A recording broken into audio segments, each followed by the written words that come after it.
Hi, welcome to my podcast. Today we're going to be talking about the band Redbone. And for those of you who don't know Redbone, I'm sure most of you have heard of the song Come and Get Your Love. That was their most iconic song. And the song Come and Get Your Love, I'm sure you've at least heard in a movie. And if you're not familiar with the band, I'm going to say that if you know of Redbone, it's very evident that they're really connected to their indigenous backgrounds. If not, I'll show you, these are their album covers. This is one album, self-titled. This is their album for their single called We Were All Wounded at Wounded Knee. This is their album cover called Already Here.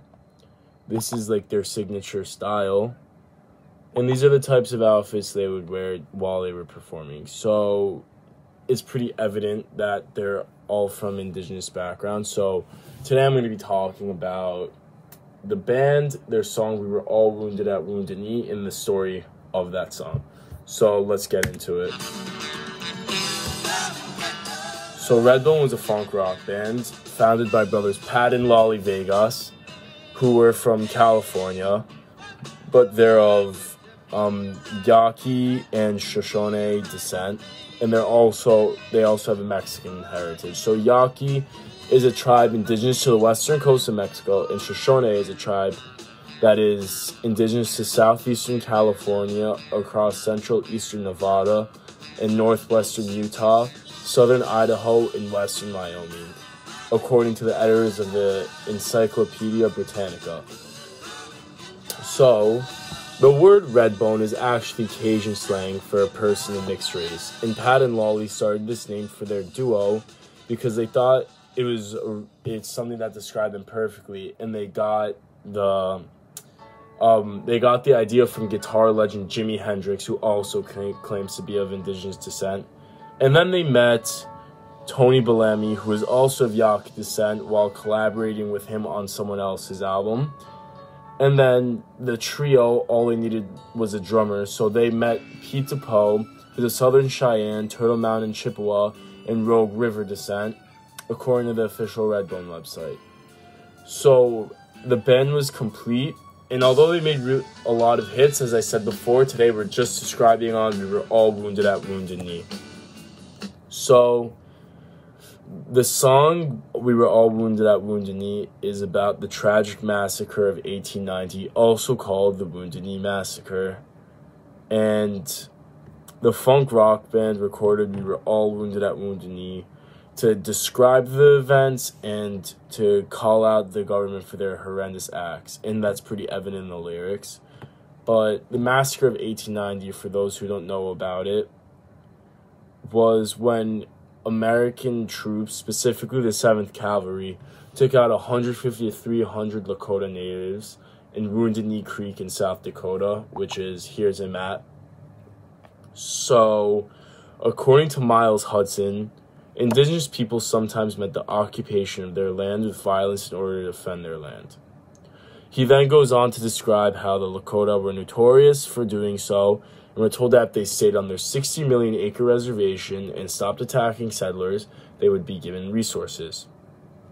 The Lakota did not want to be violent, so they settled for the 60 million acre reservation, but the government started to chip away at their land until there were only 12 million acres left, and this left them with really limited food, and it basically left them with the option to either assimilate or to starve. So when that happened, a religion rose called ghost dance, when people would do their ghost dance in groups. And a religious leader, Sitting Bull, was murdered by police along with 9 of his followers when they were frightened by this ghost dance. So then the Lakota chief led 350 Lakota members down to Pine Ridge in order to negotiate with the officials, and they wanted to find a peaceful resolution because they did not want any more of their members dying. When the 7th Cavalry headed towards the group, the Lakota chief informed the 7th Cavalry after they were penned up by the cavalry in the corner. The Lakota chief notified the 7th Cavalry that they're willing to give up their weapons, and everybody proceeded to do so. But one man refused to give up his gun. And when there was a fight over the weapon with the 7th Cavalry, the weapon accidentally went off, and the 7th Cavalry opened fire. And at this point, everybody had their weapons taken, so they were defenseless and they could not fight back.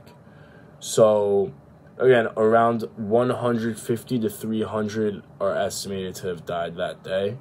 But many more lost religious leaders, and they lost family members. So I want to now take a moment of silence to remember the defenseless who lost their lives on this day.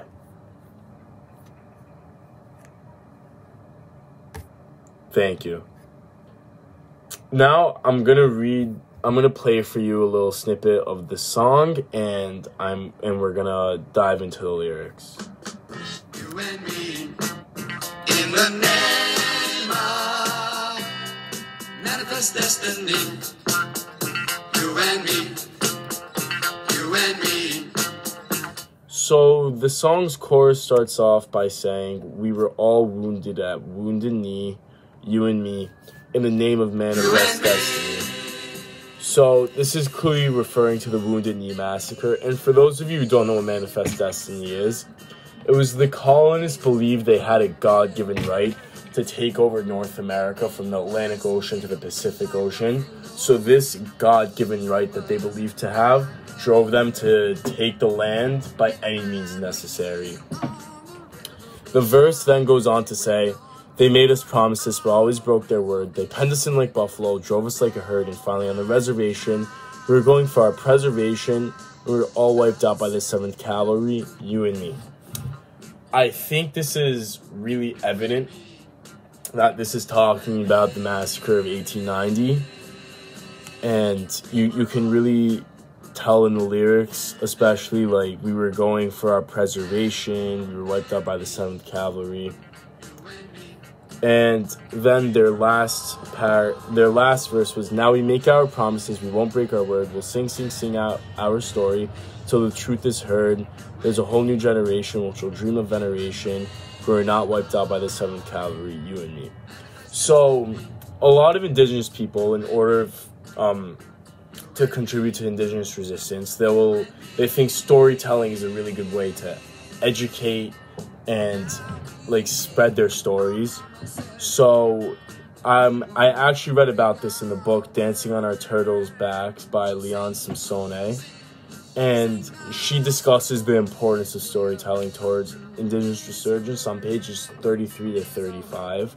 So if you're more interested, I think that's a good section of the book to read. So I now want to describe the bizarre story of censorship that surrounds this song.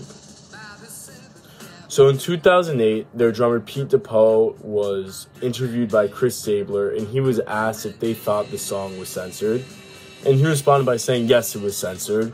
It was released in the USA. CBS would not release that in It was released in the USA, but CBS would not release that in the USA or Canada because Wounded Knee was going on at the time.